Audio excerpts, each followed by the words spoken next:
দেখেন, কালের বিবর্তনে, সময়ের আবর্তনে একই পরিক্রমা আমাদেরকেও ট্যাগিং করে, আমাদেরকে মৌলবাদী বলে, ব্যাকডেটেড বলে, রাজাকার বলে, জঙ্গি বলে, যুদ্ধাপরাধী বলে। আছে না এরকম? ওয়াসবির আলা মা ইয়াকুলুন, নিজের সাথে মিলায় নেন, যা বলে ধৈর্য ধারণ করো। ওয়াহজুরহুম হাজরান জামিলা, জাস্ট ইগনোর দেম, ভালোভাবে ইগনোর করেন, খালাস, সালাম দিয়ে কেটে পড়েন। তাহলে প্রিয় ভাইরা, এই বিপদ আপদ আমাদের পিছু ছাড়বে না, পিছু ছাড়বে না। নবীদের পিছু ছাড়ে নাই, আমরা কোথায়? আমরা আর কি? বিপদ আমাদেরকে ধৈর্য ধারণ করতে হবে, মনোবল হারাইলে হবে না। তাহলে প্রিয় ভাইরা, এটাই জীবনের বাস্তবতা। সবর আমাদেরকে ইখতিয়ার করতে হবে, হতাশ হওয়া যাবে না। অনেকে আমরা অল্পতে হতাশ হই। এই যে আমরা ধৈর্য ধারণ করছি, এর ফল পাচ্ছি না? দীর্ঘ 1.5 দশক ধরে ধৈর্য ধারণ করছেন না আপনারা? এখন মুক্তি, স্বাধীনতা, বিজয় এনে দিয়েছে কে? ধৈর্য ধারণ করুন। ধৈর্যের যে ফলাফল, এটা বড় মিষ্টি। আসসালামু আলাইকুম ওয়া রাহমাতুল্লাহি ওয়া বারাকাতুহু। আমরা শুরুতে আল্লাহ রাব্বুল ইজ্জা ওয়াল জালালের দরবারে শুকরিয়া জ্ঞাপন করছি, যিনি আজকে আমাদেরকে এরকম চমৎকার একটি পরিবেশে, চমৎকার একটি ইসলামিক কনফারেন্সে উপস্থিত হওয়ার সুযোগ করে দিয়েছেন। আমরা সবাই পড়ছি কালিমাতুশ শুকর, আলহামদুলিল্লাহ।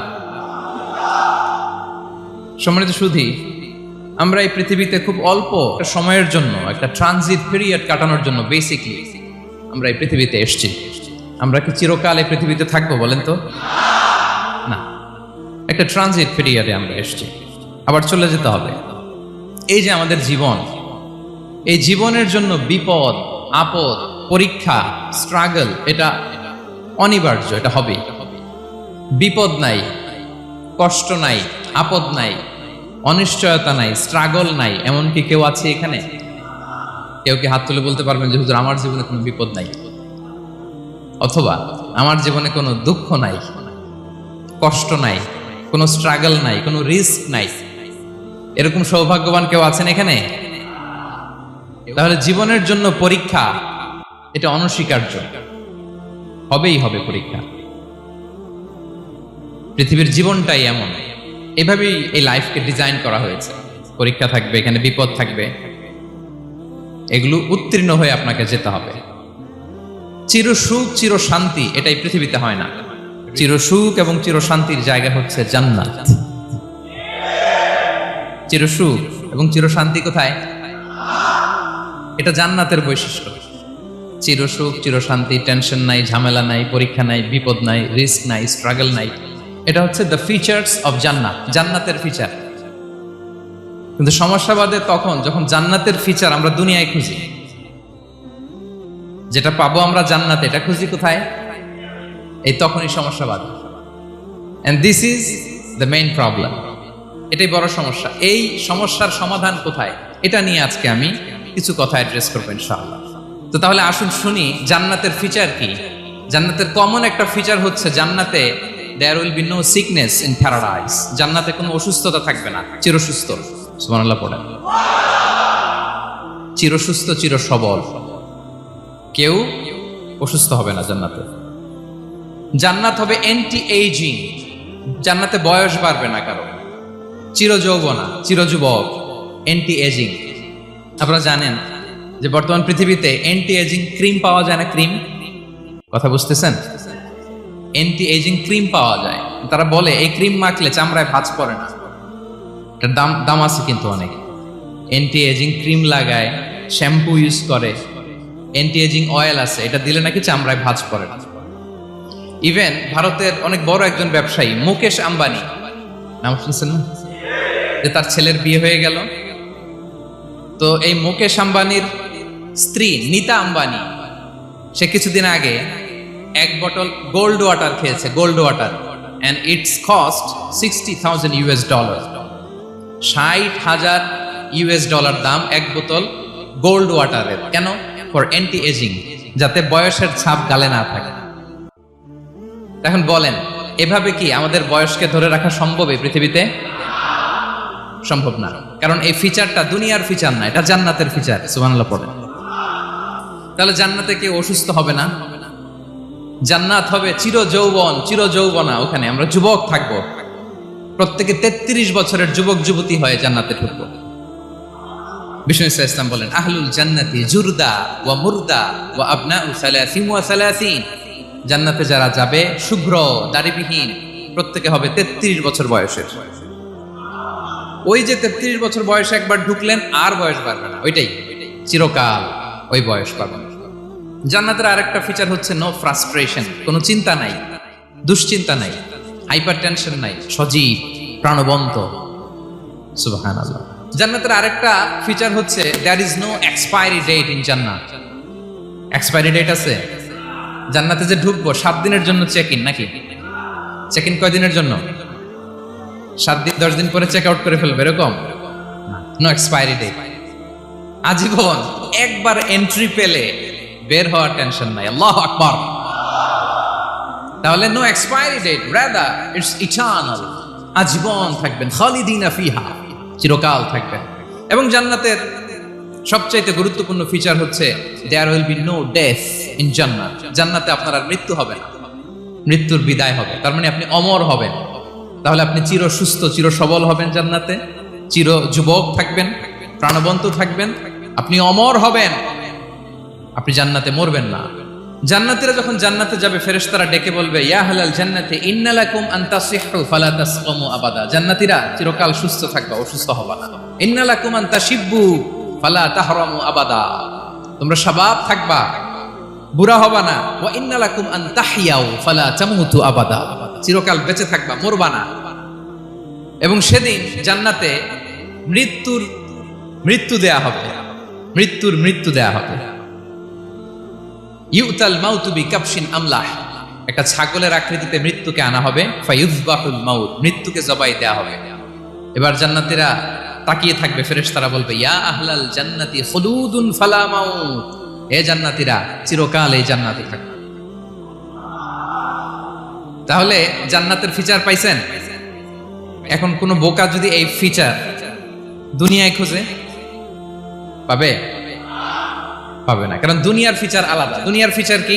এই দুনিয়াতে বিপদ আসবে, কষ্ট আছে দুনিয়াতে, হতাশা আছে, ভয় আছে, অসুস্থতা আছে, বার্ধক্য আছে, এবং এই দুনিয়ার একটা এক্সপায়ারি ডেট আছে না? দ্য ডে ইউ ডাই, যেদিন আপনি মারা যাবেন, এটা আপনার এক্সপায়ারি ডেট। চলে যেতে হবে। এই পৃথিবীতে মৃত্যুর অস্তিত্ব আছে। সবকিছু থমকে দিয়ে, আপনাকে চমকে দিয়ে মৃত্যু চলে আসবে, ঠিক কিনা বলেন? তাহলে এগুলো হচ্ছে দুনিয়ার ফিচার। এই দুনিয়াতে বিপদ আপদ, কষ্ট, ঝুঁকি, স্ট্রাগল, বার্ধক্য, অসুস্থতা, এগুলো নিয়ে আমাদেরকে টিকে থাকতে হয়। এটা দুনিয়ার ফিচার, মিলায় ফেললে হবে না। জান্নাতের ফিচার একটা, দুনিয়ার ফিচার আরেকটা। দুনিয়াতে কষ্ট থাকবে, বিপদ আপদ থাকবে। এই দুনিয়ার ফিচারটা আল্লাহ তাআলা কোরআনের একটা আয়াতে খুব চমৎকার ভাবে উল্লেখ করেছেন। সেটা দিয়েই আমি আলোচনা শুরু করেছি। আল্লাহ তাআলা ইরশাদ করছেন, ওয়ালা নাবলুওয়ান্নাকুম বিশাইইম মিনাল খাউফি ওয়াল জুই ওয়া নাকসিম মিনাল আমওয়ালি ওয়াল আনফুসি ওয়াস সামারাত ওয়া বাশশিরিস সাবিরিন। আল্লাহ তাআলা বলছেন, অবশ্যই আমি তোমাদেরকে পরীক্ষা করব, ভয় দিয়ে, ক্ষুধা দিয়ে, সম্পদের ঘাটতি দিয়ে, আতঙ্ক দিয়ে, প্রাণনাশ দিয়ে, ফল ফসলের হানি দিয়ে পরীক্ষা করবে।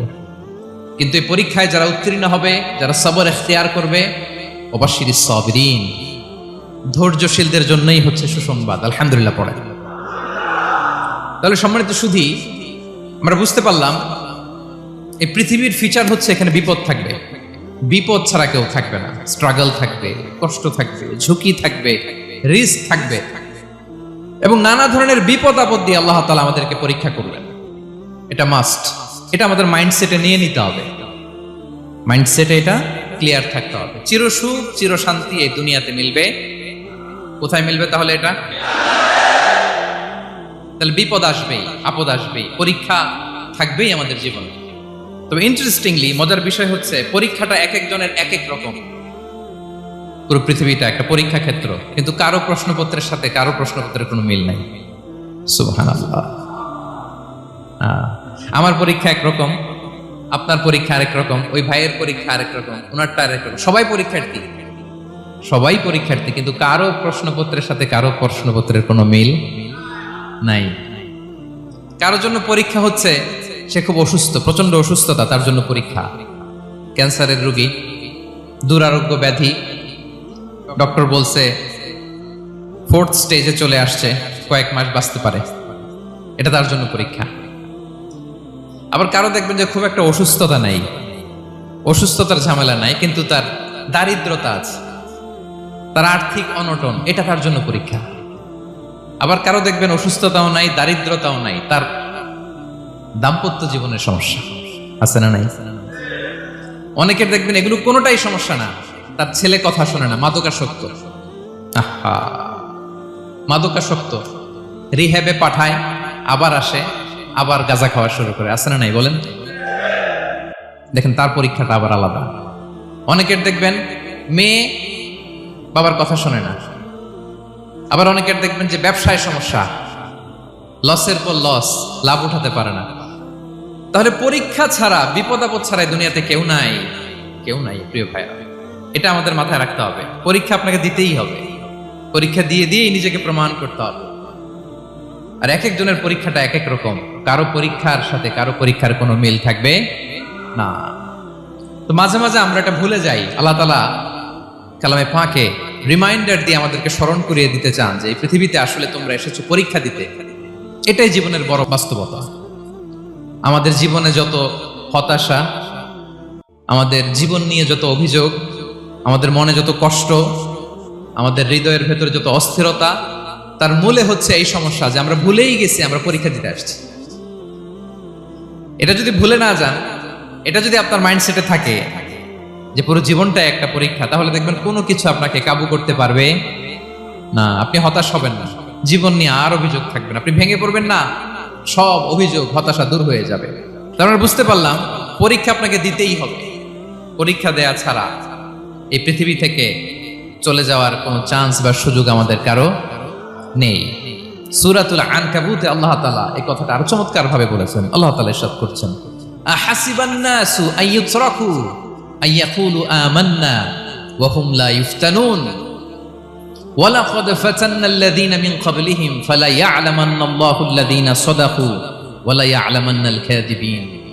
আল্লাহ বলেন, মানুষ কি ভেবেছে সে শুধু বলবে আমি ঈমানদার আর তাকে আমি জান্নাতে ঢুকাই দিব? না, কখনো না, কোশ্চিন কালেও না।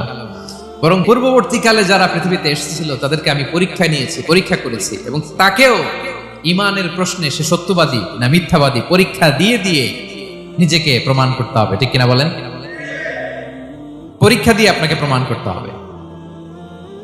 এবং এই পরীক্ষার ব্যাপারটা, এটা যে শুধু আমরা সাধারণ মানুষ আমাদের জীবনে দুঃখ বিপদ পরীক্ষা এমনটা না।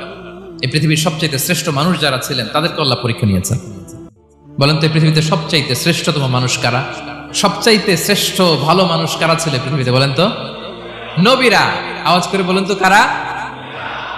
বলেন তো নবীদের জীবনে পরীক্ষা ছিল কি ছিল না? হ্যাঁ ছিল। বেশি না কম? বিষ্ণু ইসলামকে জিজ্ঞাসা করা হলো, আইয়ুন নাসি আশাদ্দু বালাআন ইয়া রাসূলুল্লাহ, হে আল্লাহর রাসূল এই পৃথিবীতে কাদের জীবনে পরীক্ষা বেশি? বিষ্ণু ইসলাম বললেন, আল আম্বিয়া, নবীদের জীবনে। আল আম্বিয়া সুম্মাল আমসাল ফাল আমসাল, সবচাইতে জীবনে পরীক্ষার সম্মুখীন সবচাইতে বেশি হয়েছেন নবীরা। তারপরে নবীদের পরবর্তী অবস্থান যাদের, সিদ্দিকীন যারা, সোহাদা যারা, সলিহিন যারা, আল্লাহওয়ালা যারা, তাদের জীবনে পরীক্ষা বেশি। ইউবতালার রাজুলু আলা হাসাবি দীনি, ব্যক্তির দিনদারি যত বেশি তার জীবনে আল্লাহর পরীক্ষাও তত বেশি। আপনি আল্লাহওয়ালা হবেন, আপনার জীবনে পরীক্ষাও অনেক বেশি। এজন্য ইমানদার হওয়া যেমনি মর্যাদার, ইমানদারের জীবনে পরীক্ষাও হবে অনেক বেশি। এবং পরীক্ষা যত বড়, খেয়াল রাখতে হবে, মন খারাপ করার কোনো সুযোগ নেই। পরীক্ষা যার জীবনে যত বড়, সেটাতে সফল হতে পারলে ওটার প্রতিদানও বড়। পরীক্ষা যত বড়, এটাতে সাকসেস হইতে পারলে এটার রিওয়ার্ডও তত বড়। বিষ্ণু ইসলাম বলেন, ইযামুল জাযাই মাআ ইযামিল বালা, বালা যত বড় জাযাও তত বড়, প্রতিদানও তত বড়। কারণ নবীদের জীবনে যদি খেয়াল করেন দেখবেন, যেই নবীর জীবনে পরীক্ষা যত বেশি সেই নবীর জীবনে সফলতাও তত বেশি। সাইয়েদনা ইব্রাহিম আলাইহিস সালামের কথাটা একটু খেয়াল করেন তো, বলেন তো ওনার জীবনে পরীক্ষা কেমন ছিল, বেশি না কম? ওনার জীবনের পরীক্ষা থেকেই তো আমরা এই শব্দটা ব্যবহার করি, আমরা বলি অগ্নি পরীক্ষা। কি বলি, মানে আগুনে নিক্ষেপ করা হয়েছে সাইয়েদনা ইব্রাহিম আলাইহিস সালামকে। তাও স্বাভাবিকভাবে না, উলঙ্গ করে, নেকেট করে ওনাকে অপমানিত করবার জন্য ওনার গায়ের জামা কাপড় খুলে উলঙ্গ অবস্থায় আল্লাহর খলিল সাইয়েদনা ইব্রাহিম আলাইহিস সালামকে অগ্নিকুণ্ডে নিক্ষেপ করা হয়েছিল। এরকম এক্সপিরিয়েন্স এই অডিটোরিয়ামের ভেতরে আমাদের কখনো হয়েছে? তাইলে সাধারণ মানুষের জীবনের পরীক্ষা আর নবীদের জীবনের পরীক্ষার মধ্যে পার্থক্য আছে না নাই? ওই পরীক্ষায় উনি পাশ করে ফেললেন। 86 বছর পর্যন্ত আল্লাহর কাছে দোয়া করলেন, আল্লাহ আমাকে একটা নেককার সন্তান দাও। আল্লাহ সন্তান দেয় না। 86 বছর পরে আল্লাহ তাআলা সাইয়েদনা ইব্রাহিম আলাইহিস সালাম এবং হাজারের ঘরকে উজালা করে সন্তান দিলেন। সাইয়েদনা ইসমাঈল আলাইহিস সালাম পৃথিবীতে আসলেন কত বছর বয়সে? 86 বছর বয়সের এখানে কেউ আছেন? হ্যাঁ, আছি আমরা? কেউ নাই। 86 বছর বয়সে প্রথম সন্তান পেয়েছে। তাদের ঘরকে উজালা করে আল্লাহর নবী সাইয়েদনা ইসমাঈল আলাইহিস সালাম আসলেন। এবার আল্লাহ বললেন, যাও স্ত্রীকে আর এই কলিজার টুকরা সন্তানকে থাকো তো প্যালেস্টাইনে, প্যালেস্টাইন থেকে ১,৫০০ কিলোমিটার দূর দ্য ব্যারেন ল্যান্ড, ওই মক্কার ধুধুমরু প্রান্তরে রেখে আসো, যেখানে কেউ নাই, মানুষ নাই, গাছ নাই, পাখি নাই, পানি নাই, যাও রেখে আসো। আচ্ছা বলেন তো, 86 বছর পরে যে লোকটা সন্তান পেল, বুঝে শুনে উত্তর দিন, 86 বছর পরে যে লোকটাকে আল্লাহ তাআলা সন্তান দিল, তার হৃদয়ে ওই সন্তানের জন্য মায়া বেশি না কম? এমনি তো আমাদের প্রথম সন্তানের হিস্ট্রিটা একটু খেয়াল করেন তো। প্রথম আমাদের যে মেয়ে হয়েছিল বা যাদের ছেলে হয়েছিল, তার প্রতি আদর, সোহাগ, দরদ, ভালোবাসা, আল্লাহ কত ছিল। আর 86 বছর বয়স আল্লাহ তাআলা ওনাকে সন্তান দিলেন, দিয়ে বললেন, যাও হাজারকে আর ইসমাঈলকে মক্কার ধুধুমরু প্রান্তরে রেখে আস। আল্লাহ তাআলা বলতে দেরি, চলে যেতে দেরি নাই, মুহূর্তে উনি রওনা হয়ে গেলেন। সুবহানাল্লাহ পড়বেন না? রেখে আসলেন মক্কার ধুধুমরু প্রান্তরে। এবার আল্লাহ বললেন, যাও রিটার্ন ব্যাক টু প্যালেস্টাইন, প্যালেস্টাইনে চলে যাও। চলে গেলেন, হৃদয়টা ভেঙে খান। অনেক বছর পরে আল্লাহ তাআলা আবার অনুমতি দিলেন, যাও এবার ছেলেকে দেখে আসতে পারো, যাও প্যালেস্টাইন থেকে আবার মক্কায় যাও। সাইয়েদনা ইব্রাহিম আলাইহিস সালাম প্যালেস্টাইন থেকে আবার ১,৫০০ কিলোমিটার পথ পাড়ি দিয়ে, এখনকার মতো ফ্লাইটে যায় না, গাড়িতেও না, উটে করে। কিসে করে? উনি যে কতবার মক্কা থেকে ফিলিস্তিন এসেছেন আর গিয়েছেন, কোনো ইয়ত্তা নাই, হিসাব নাই। গেলেন, এবার ছেলেটা হাঁটতে পারে, দৌড়াতে পারে, একটু একটু কথা বলতে পারে, আব্বু আব্বু ডাকতে পারে। কেমন মায়া লাগে বলেন তো? মায়া ভালোবাসায় যখন টইটম্বুর, ঠিক ওই মুহূর্তে আল্লাহ বললেন, ছেলেকে জবাই করো ছেলেকে। আল্লাহ তাআলা বলতে দেরি করেছেন, আল্লাহর আদেশ পালনে 1 সেকেন্ডও তিনি দেরি করেন নাই। ছুরি চালালেন, জান্নাত থেকে দুম্বা নিয়ে আসা হলো।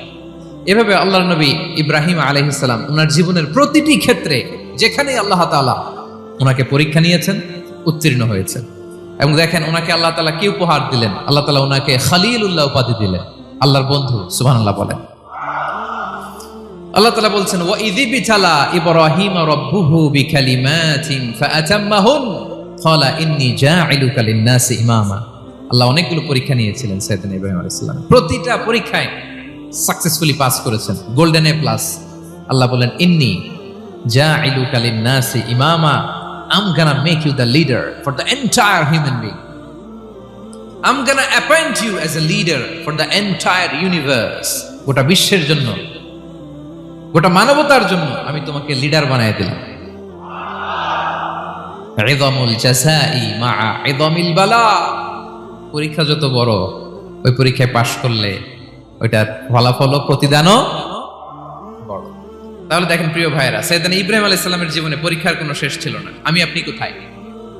আল্লাহর খলিলের জীবনে যদি এত পরীক্ষা থাকতে পারে, আমি আপনি কোথায় বলেন তো? এবার বলেন, সাইয়েদনা মূসা আলাইহিস সালাম, ওনার জীবনে তো কোনো পরীক্ষার ছিল না। হ্যাঁ, গুণে শেষ করতে পারবেন?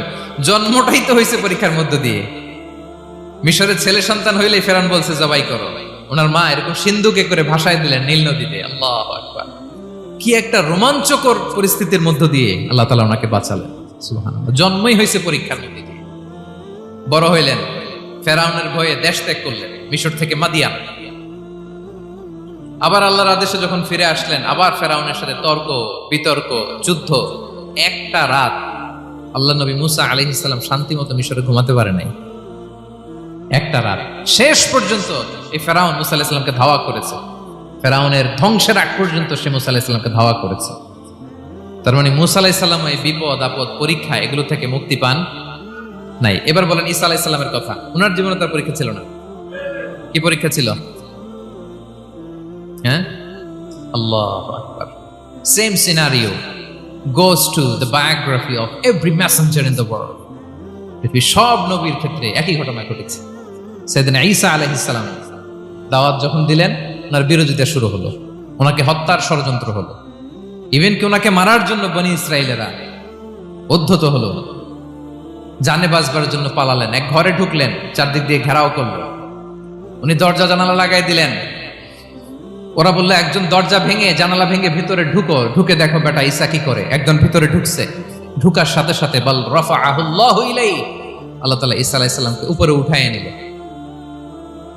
আর যেই লোকটাকে তারা ভিতরে ঢুকালো তার চেহারাকে আল্লাহ তাআলা ঈসা আলাইহিস সালামের চেহারার মতো করে দিলেন। এবার তার বাইরের সাথীরা বলে ঘটনা কি, বেটা ঈসাও বেরোয় না, আমাদের লোকটাও বেরোয় না, সবাই ঢুক। দরজা ভেঙে ভেতরে ঢুকে দেখে ঈসা দাঁড়ায় আছে। বলেন তো এটা ঈসা না মিসা? এটা কি আসল ঈসা? ওমা কতালু ওমা সলাবু ওয়ালাকিন শুব্বিহা লাহুম। আল্লাহ বলে তোমরা আমার নবী ঈসাকে হত্যাও করতে পারো নাই, শুলেও চড়াতে পারো নাই, আমি সেফটি সিকিউরিটি দিয়ে আমার নবী ঈসা আলাইহিস সালামকে আকাশে তুলে নিয়েছি। তাহলে ওনার জীবনও পরীক্ষার শেষ ছিল না। এবার যদি আমরা বিশ্বনবী সাল্লাল্লাহু আলাইহি ওয়াসাল্লামের জীবনের দিকে তাকাই, ওনার জীবনটা দেখেন তো, আমাদের পেয়ারা নবী বিশ্বনবী মুহাম্মদুর রাসূলুল্লাহ সাল্লাল্লাহু আলাইহি ওয়াসাল্লাম, ওনার জীবনে কি স্ট্রাগল ছিল? স্ট্রাগল। মাক্কি জীবনের কথা যদি একটু খেয়াল করেন, দেখেন তো 3 বছর শিয়াবে আবি তালেবে জেল কেটেছেন, না খেয়েছিলেন। ওনার বংশের লোকেরা প্রথমে ছাগল খেয়েছে, ছাগলগুলো যখন শেষ, ছাগলের চামড়াগুলো শুকিয়ে ওইটা খাইছে। গাছের পাতা ছাল এগুলো খেয়ে খাবারের অভাবে বেহুশ হয়ে পড়ে থাকতো তারা, না খেয়ে। না খেয়ে কয়দিন ছিলেন আপনি? আমি কয়দিন ছিলাম না খেয়ে? মনেই তো পড়ে না, না খেয়েছিলাম কিনা কোনোদিন। এ হচ্ছে মাক্কি জীবন। মেন্টালি প্রেসার দেয়া হয়েছে। বিশ্বনবীর চাচা আবুল আহাব তার 2 ছেলে উতবা আর উতাইবা, এদের সাথে বিয়ে দিয়েছিলেন 2 মেয়ের।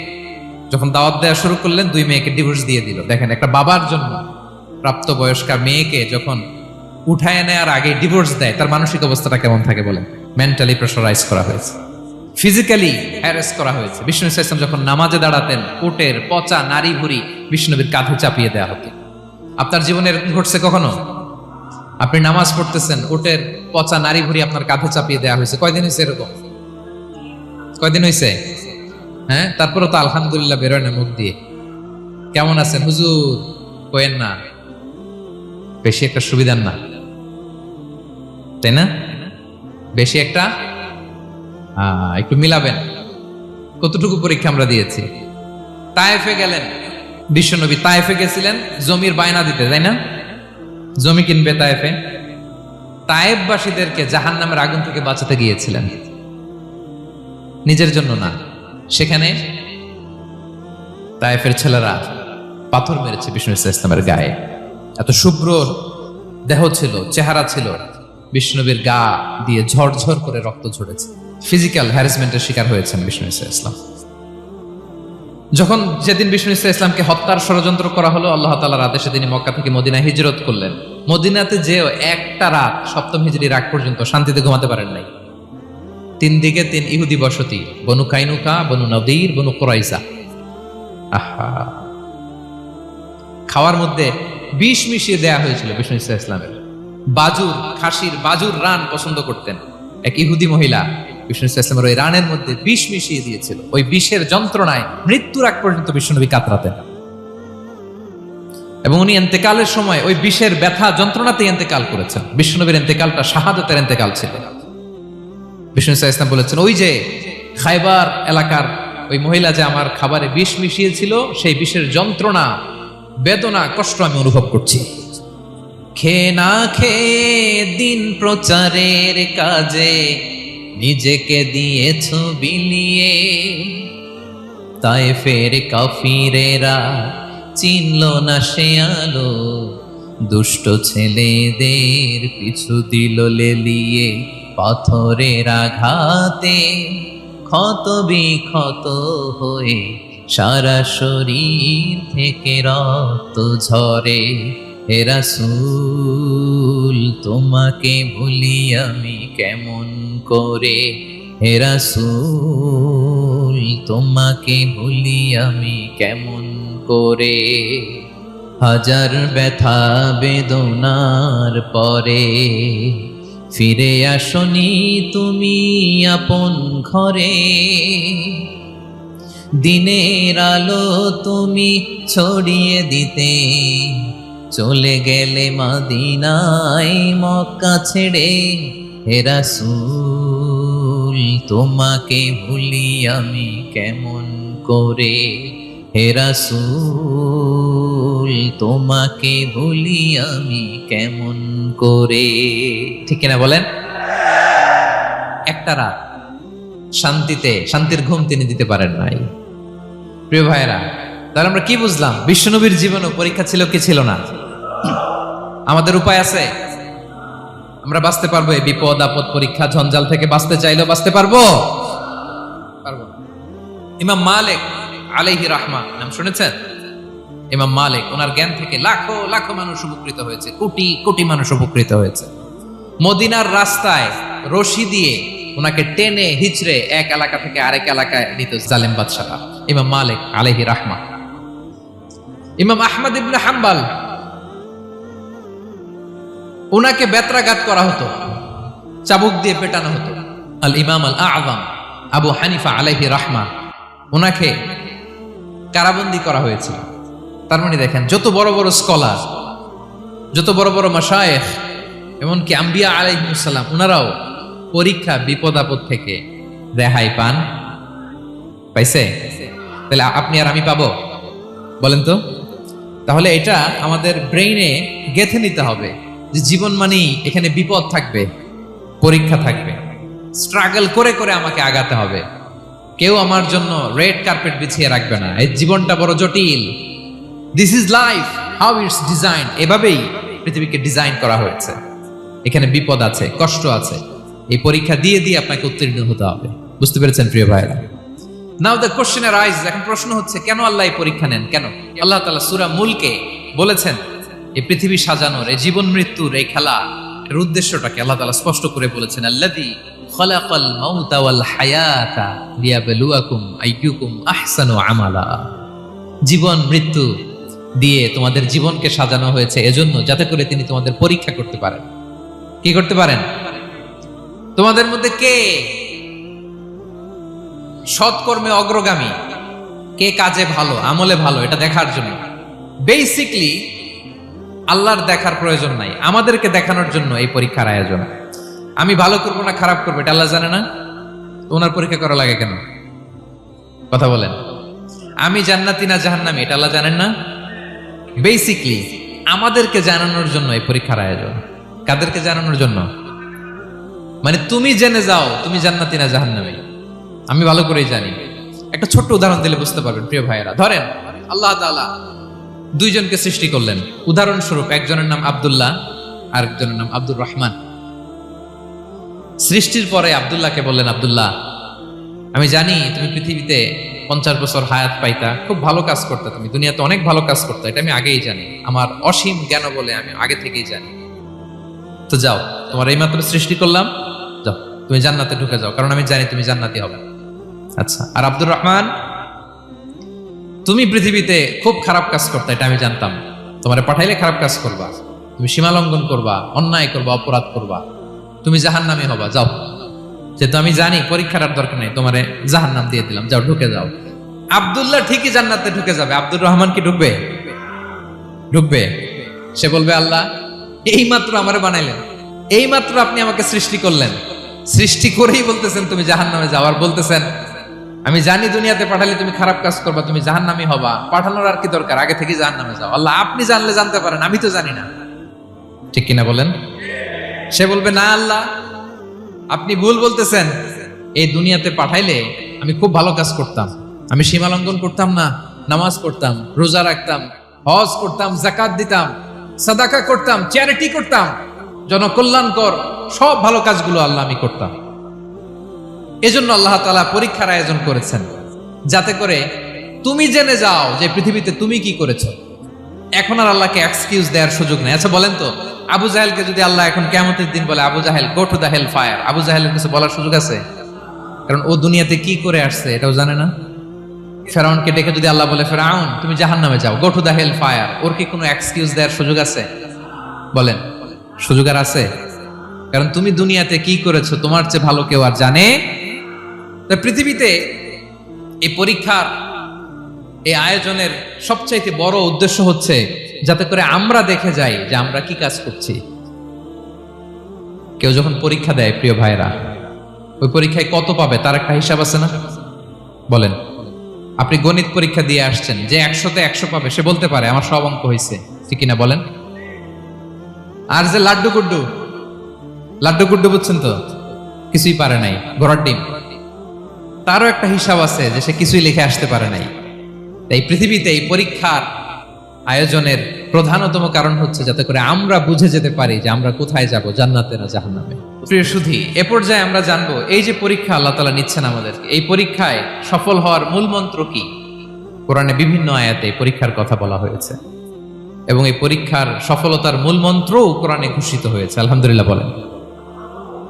যে আয়াত দিয়ে আমি শুরু করেছি, এই আয়াতে আল্লাহ তাআলা বলেছেন, ওয়াবাশশিরিস সাবিরিন, নবী হে ধৈর্যশীলদেরকে আপনি সুসংবাদ দিন। ধৈর্যশীলদেরকে সুসংবাদ দিন, তার মানে বিপদে ধৈর্য ধারণ করতে হবে। প্রিয় ভাইরা, ইন্নামাস সাবরু ইনদা সাদামাতিল উলা, বিপদে আমরা অনেক সময় প্যানিক হয়ে যাই, অস্থির হয়ে যাই, কি করব, হতাশ না। মুমিনরা হতাশ হয় না, ধৈর্য ধারণ করে। কি করে? ধৈর্য ধারণ করার শক্তি দাও গো মেহেরবান আমায়, দাও গো মেহেরবান। পড়েন, ধৈর্য ধারণ করার শক্তি দাও গো মেহেরবান আমায়, দাও গো মেহেরবান। সবাই বলুন একসাথে, ধৈর্য ধারণ করার শক্তি দাও গো মেহেরবান আমায়, দাও গো মেহেরবান। বুকের ভেতর ব্যথার নদী বইছে অবিরাম, বইছে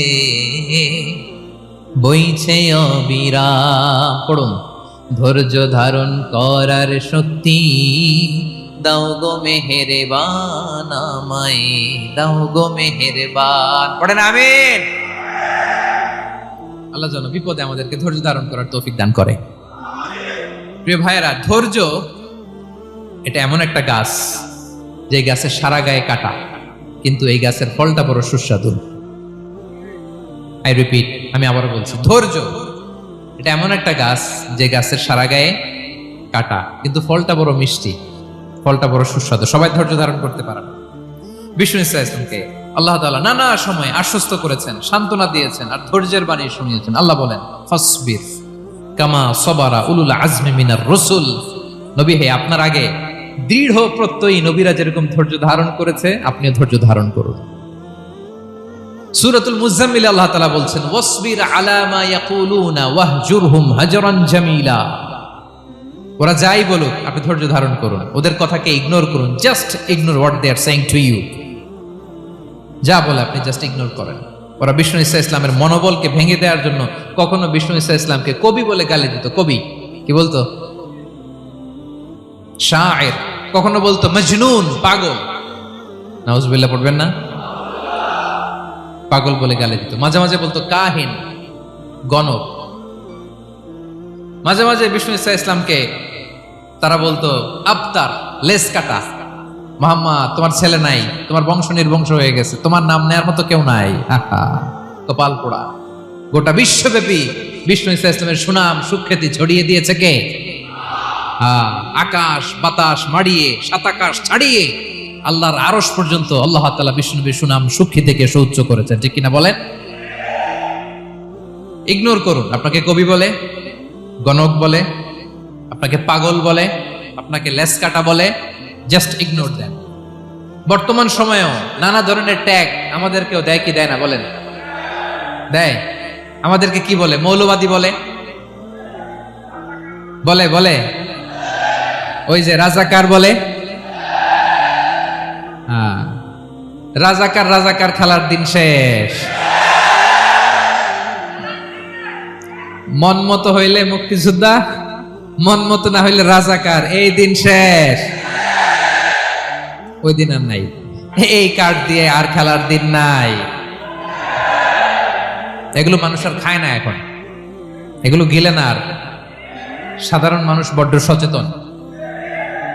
দেখেন বিশ্বনবী কিভাবে আপনাদেরকে সান্ত্বনা দেয়। বিশ্বনবী বলেন, আজাবান লি আমরিল মুমিন, মুমিনের ব্যাপারটা বড় আশ্চর্যজনক। ফাইন্না আমরাহু কুল্লাহু লাহু খাইর, মুমিনের জীবনে যা ঘটে সবটাই খাইর, সবটাই কল্যাণ। ইন আসাবাতহু সাররাউ শাকারা ফাকানা খাইরাল্লাহ ওয়া ইন আসাবাতহু দাররাউ সাবারা ফাকানা খাইরাল্লাহ। মুমিনের জীবনে যদি সুখ আসে তাহলে মুমিন শুকরগুজার হয়, এটা তার জন্য ভালো। আর যদি মুমিন জীবনে দুঃখ আসে তাহলে সে সবর ইখতিয়ার করে, এটাও তার জন্য ভালো। সুবহানাল্লাহ।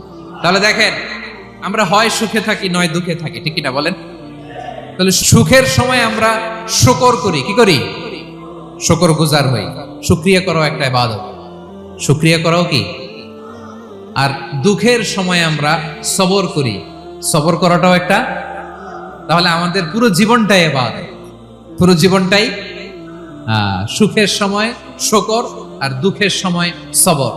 আওয়াজ করে বলেন, সুখের সময় শুকর আর দুঃখের সময়। এই দুই ইবাদত মুমিন জীবনে চলমান, কন্টিনিউয়াস, একটা উইন উইন সিচুয়েশন। কি বলেন? উইন উইন হয়ে গেল না? যেই পরিস্থিতিতেই থাকে আমাদের জন্য লাভ। আল্লাহু আকবার। তাহলে প্রিয় ভাইরা, এটাই জীবনের বাস্তবতা। সবর আমাদেরকে ইখতিয়ার করতে হবে, হতাশ হওয়া যাবে না। অনেকে আমরা অল্পতে হতাশ হই। এই যে আমরা ধৈর্য ধারণ করছি, এর ফল পাচ্ছি না। দীর্ঘ 1.5 দশক ধরে ধৈর্য ধারণ করছেন না আপনারা? এখন মুক্তি, স্বাধীনতা, বিজয় এনে দিয়েছে কে? ধৈর্য ধারণ করো। ধৈর্যের যে ফলাফল, এটা বড় মিষ্টি। ধৈর্য এমন একটা গাছ, এই গাছের সারা গায়ে কাটা, কিন্তু এর ফলটা বড় সুস্বাদু, এর ফলটা বড় মিষ্টি। ধৈর্য ধারণ করার অভ্যাস করতে হবে প্রিয় ভাইরা। মুমিন হতাশ হয় না, হাল ছেড়ে দেয় না। মুমিন ভরসা রাখে একজনের উপর, তিনি কে? লা তাইয়াসু মির রাউহিল্লাহ ইন্নাহু লা ইয়াইয়াসু মির রাউহিল্লাহ ইল্লাল কওমুল কাফিরুন। আল্লাহর রহ থেকে, রহম থেকে নিরাশ হয়ে যাও না। কাফির ছাড়া, অকৃতজ্ঞ ছাড়া কেউ আল্লাহর রহ থেকে, আশা থেকে নিরাশ হয় না। শয়তানের সবচেয়ে বড় মিশন হলো আমাদেরকে হতাশ বানানো, এটা খেয়াল রাখবেন। শয়তানের সবচাইতে বড় মিশন কি? আমাদেরকে হতাশ করে দেয়া। হতাশ বানাইতে পারলে সে সাকসেসফুল, খুশি। কিন্তু আমরা এত সহজে হতাশ হই না, আমরা নিরাশ হই না, আমরা বিপদে হাল ছেড়ে দেই না। আমরা ভরসা রাখি এক মহান সত্তার উপর, তিনি কে? মনে থাকবে? বিপদ আসলে ভেঙে পড়বেন, ভিসা না হইলে কান্নাকাটি শুরু করবেন, ব্যবসায় লস হইলে হাউমাউ, হতাশ হবেন, ভেঙে পড়বেন।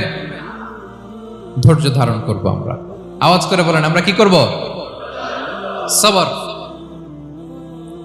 বিপদ ট্যাকেল দেওয়ার প্রথম স্টেপ হচ্ছে সবর, ধৈর্য ধারণ করতে হবে। অবশ্যই সাবিরিন, ধৈর্যশীলদেরকে সুসংবাদ দাও। বিপদ থেকে বাঁচার দ্বিতীয় স্টেপ হচ্ছে এই বিপদ থেকে উত্তরণের চেষ্টা করতে হবে।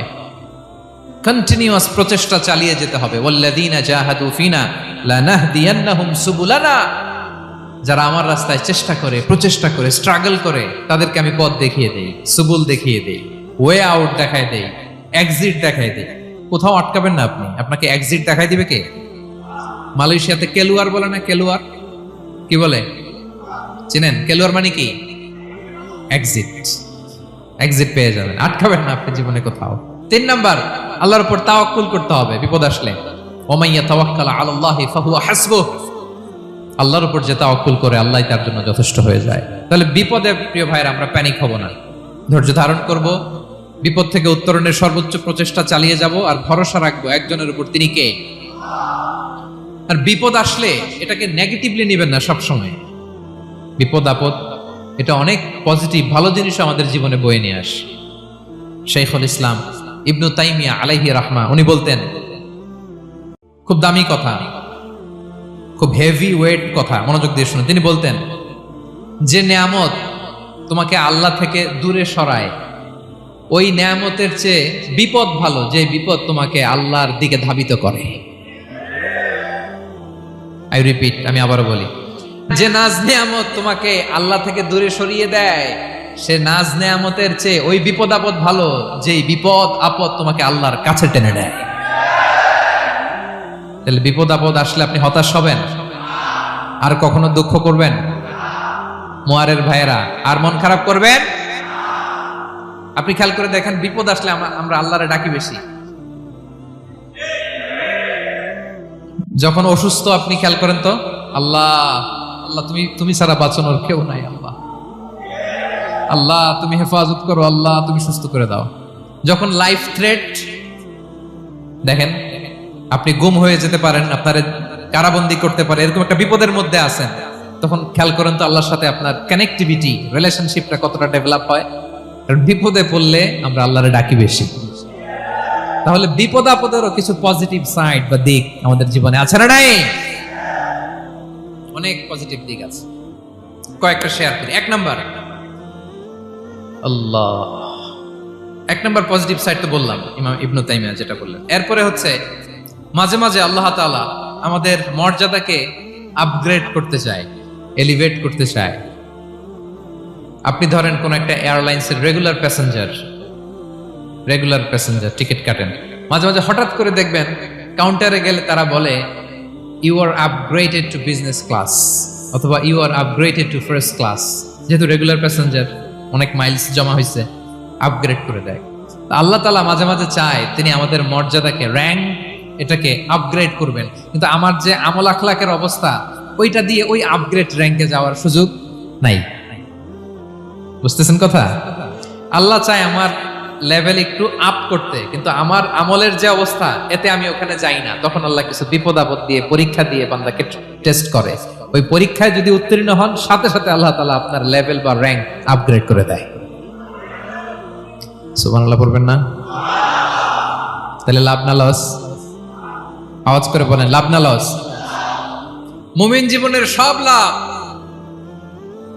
যত বিপদ আপদ আপনাকে স্পর্শ করে, প্রতিটাতেই আপনার জন্য কল্যাণ। বিষ্ণু ইসলাম বলেন, মা ইউসিবুল মুসলিমা মিন নাসাবিন ওয়ালা ওয়াসাবিন ওয়ালা হাম্মিন ওয়ালা হুজনিন ওয়ালা আযান ওয়ালা গাম্মিন হাত্তা শাওকাতি ইউশাকুহা ইল্লা কাফারাল্লাহু বিহা খাতায়া। আপনার জীবনে যত দুঃখ, যত যন্ত্রণা, যত টেনশন, যত অ্যাংজাইটি, যত ইনজুরি, এমনকি গোলাপ ফুল পাড়তে যে ওখানে যে কাটা বাঁধছে, বড়ই খেতে যে বড়ই গাছে ওঠার পর যে একটা কাটা বিঁধছে আপনার হাতে, এর কারণে আল্লাহ তাআলা আপনার গুনাহ মাফ করে দেয়। সুবহানাল্লাহ। তাহলে বিপদ আপদ দিয়ে আল্লাহ বান্দার মর্যাদাকে আপগ্রেড করে। বিপদ আপদে ফেলে আল্লাহ তাআলা বান্দার পাপ মোচন করে। বিপদ আপদ দিয়ে আল্লাহ তাআলা বান্দার শাস্তি মওকুফ করে। এমন পাপ করছেন, এটার জন্য শাস্তি বরাদ্দ হয়ে গেছে, কিন্তু আল্লাহ তাআলা ওই শাস্তি থেকে মাঝে মাঝে আপনাকে বাঁচাতে চায়, তখন কিছু বিপদ দিয়ে বান্দারে পরীক্ষা করে। উত্তীর্ণ হলেই আল্লাহ তাআলা ওই শাস্তিকে মওকুফ করে দেয়। তাহলে আসুন সামারি করি, পুরো আলোচনাটার সামারি করি। বিপদ আপদ, পরীক্ষা, স্ট্রাগল, কষ্ট, এটা সুন্নাতুল্লাহি ফিদ দুনিয়া। এই দুনিয়ায় আল্লাহর সুন্নাত, এর বাইরে কেউ যেতে পারে না, ইভেন নট দ্য মেসেঞ্জার্স, নবীরাও না। আজকের আলোচনায় শুনছেন না নবীদের জীবন দিয়ে কি গেছে, ups and downs, test and trial, নবীরাও না। তাহলে এটা আমাদের মাইন্ডসেটের সাথে সেট আপ করে নিতে হবে যে অতীতে, বর্তমানে, ভবিষ্যতে বিপদ আপদ মুক্ত এই পৃথিবীতে কেউ থাকবে না। পারবেন? হ্যাঁ, এটা মাইন্ডসেটে নিয়ে নিতে হবে যে এটাই জীবন, বিপদ আপদ দিয়ে আল্লাহ পরীক্ষা করবেন। এটাই পৃথিবী। চির সুখ, চির শান্তি এই পৃথিবীতে খুঁজলেই পাওয়া যায় না। শুরুতে বলছিলাম না, চির সুখ, চির শান্তি। বলেন তো, এটা কি দুনিয়ার ফিচার না জান্নাতের ফিচার? জান্নাতের ফিচার দুনিয়ায় খুঁজলে পাওয়া যাবে? যাবে না। তাহলে আজকের আলোচনার 1 নাম্বার লেসন হচ্ছে বিপদ আপদ এটা সুন্নাতুল্লাহি ফিদ দুনিয়া। এই দুনিয়া আল্লাহর সুন্নাত, এটা থেকে মুক্তি পাওয়ার কোনো সুযোগ নাই, নবীরাও পায় নাই। 2 নাম্বার লেসন, বাঁচার যেহেতু সুযোগ নাই, we have to face it with patience, intellect and tawakkul. বিপদে অস্থির হওয়া যাবে না, এটাকে ফেস করতে হবে উইথ পেশেন্স, ধৈর্যের সাথে। বিপদ আমরা মোকাবেলা করব কিসের সাথে? ধৈর্য। প্যানিক হবেন না, অস্থির হবেন না, ধৈর্য ধারণ করবেন উইথ ইন্টেলেক্ট। আল্লাহর দেয়া আপনার ইন্টেলেক্ট খাটিয়ে এই বিপদ উত্তরণের সর্বান্তকরণের চেষ্টা প্রচেষ্টা আপনার চালায় যেতে হবে। আর সবশেষে আত-তাওয়াক্কুল আলাল্লাহ, ডিপেন্ডিং অন আল্লাহ, ভরসা করব কার উপর? আল্লাহর উপর। পারা যাবে তো? আচ্ছা, দুইটা লেসন গেল। 3 নাম্বার লেসন হচ্ছে আমাদের ছেলে মেয়েদেরকে we have to educate our child regarding the test and trial in this দুনিয়া। দুনিয়ার এই বিপদ আপদের ব্যাপারে আমাদের ছেলে মেয়েদেরকে শেখাতে হবে, বুঝাতে হবে। ওরা ছোট মানুষ তো অস্থির হয়ে যায়, আব্বু আমার সাথে কেন এমন হয়, আমারই শুধু পেন্সিল চুরি হয়, আমারই শুধু এটা হয়, আমি পরীক্ষায় খারাপ করি, আমি ব্যথা পাই, আমার এই আমার সেই। ছোট মানুষ তো বুঝে না। ওরা বুঝাইতে হবে যে বাবা, this is the essence of life, এটাই জীবন। এটাই কি এই লাইফ হ্যাকস গুলো তাদেরকে শেখাইতে হবে। ডোন্ট বি প্যানিক, প্যানিক হওয়া যাবে না। This is how life is design, এটাই জীবন। বিপদ আপদ আসবে, এটাকে মেনে নিতে হবে, ছেলে মেয়েদেরকে শিখাইতে হবে, তাহলে তারাও প্যানিক হবে না। পারবেন তো ইনশাআল্লাহ? আচ্ছা, 4 নাম্বার লেসন হচ্ছে যেটা আমরা জানলাম, এই বিপদ আপদ সবসময় আমাদের জন্য খারাপ না। সামটাইমস ইট ব্রিংস খায়ের for us if dealt properly. ঠিক মতো বিপদকে ডিল করতে পারলে এটা আসলে আমার জন্য আখেরে কল্যাণই বয়ে নিয়ে আসে। কি বলেন, তাই না? কল্যাণ বয়ে নিয়ে আসে। সব শেষ কথা হলো, আমরা যেন এই বিপদগুলোকে প্রপারলি ডিল করতে পারি, আমরা যেন সবর ইখতিয়ার করতে পারি। আল্লাহর কাছে চাইতে হবে, দোয়া করতে হবে, কারণ তৌফিক দেওয়ার মালিক কে? আল্লাহর কাছে যেন আমরা কায়মনোবাক্যে প্রার্থনা করতে পারি, আল্লাহ এই বিপদকে যেন আমরা ডিল করতে পারি উইথ সাবর, উইথ ইন্টেলেক্ট, উইথ তাওয়াক্কুল। আসল হাতিয়ার হচ্ছে এটা, দোয়া। আল্লাহর কাছে চাইবেন, মনোযোগের সাথে চাইবেন, আন্তরিকতার সাথে চাইবেন। উদউল্লাহ ওয়া আনতুম মুকিনুনা বিল ইজাবা। বিষ্ণু বলেন এমন ভাবে চাও যেন তুমি অনেকটা কনফার্ম যে তোমার দোয়া আল্লাহ কবুল করবেনই, এমন ভাবে চাও। অনেকে রোবোটিক দোয়া করে। রোবোটিক দোয়া মানে দোয়ার মধ্যে প্রাণ নাই, ধ্যান নাই, মন নাই, আগ্রহ নাই, ভালোবাসা নাই। ওই দোয়া আল্লাহ কবুল করে না। মনোযোগ দিয়ে চাইতে হবে চাওয়ার মতো, তাহলে আল্লাহ তাআলার পক্ষ থেকে তৌফিক পাওয়া যাবে। পারা যাবে তো ইনশাআল্লাহ? আল্লাহ তাআলা আমাদের সবাইকে বিপদে আপদে ধৈর্য ধারণ করার তৌফিক দান করুক। নবীরা তাদের জীবনে যেভাবে স্ট্রাগল, আপস এন্ড ডাউনস, বিপদগুলোকে, টেস্ট এন্ড ট্রায়াল গুলোকে ডিল করেছে, আমরা যেন সেভাবে ডিল করতে পারি। আল্লাহ তৌফিক দান করুক। আল্লাহ তাআলা আমাদের সবাইকে কথাগুলো বোঝা আর আমল করার তৌফিক দান করুক। হাযা মা ইনদি ওয়াল ইলমু ইনদাল্লাহি আলাইহি তাওয়াক্কালতু ওয়া ইলাইহি উনীব।